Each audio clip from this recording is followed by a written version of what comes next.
तरीके से पी चिदम्बरम ने कहा है कि उनके ऊपर दबाव था, वो हमला करना चाहते थे 26/11 का जो मामला हुआ था, पर उनको करने नहीं दिया गया। क्या कहिएगा दादा? कांग्रेस की सरकार, यूपीए सरकार जो थी वो कमजोर सरकार थी। पाकिस्तान के आगे घुटना टेकने वाली सरकार थी।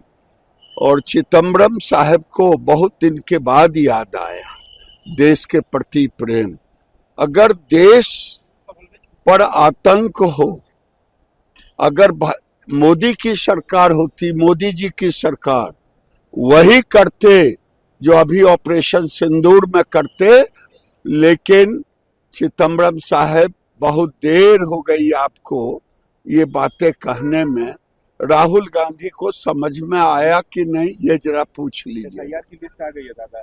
सवाल उठा रहे थे विपक्ष की, नाम काटा गया है गरीबों का, इसका उसका, सब लोगों का। हर विधानसभा से 10,000 लोगों का नाम काटा गया है, ये भी कह रहे हैं। वो कुछ बोलना चाहिए। अब न उनके पास सबूत है न कुछ है। वो अपने आप को अब थोथी दलील में पड़े। आरएसएस के 100 साल हो गए दादा। आरएसएस के 100 साल हुए।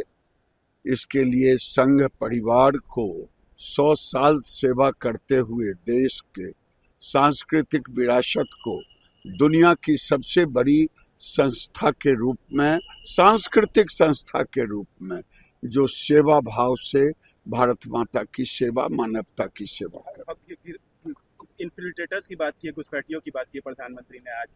डोमिसाइल नीति लाइन, डेमोग्राफिक मिशन की भी बात की है। डेमोग्राफी जिस ढंग से चेंज हुआ है, बिहार में देखें 825 किलोमीटर है, उस धरती से नेपाल की सीमाएं से होकर, बांग्लादेश की सीमाओं से होकर के बांग्लादेशी रोहिंग्या आए हैं। संरक्षण देने का काम कांग्रेस से लेकर 71 से लालू जी की सरकार ने की।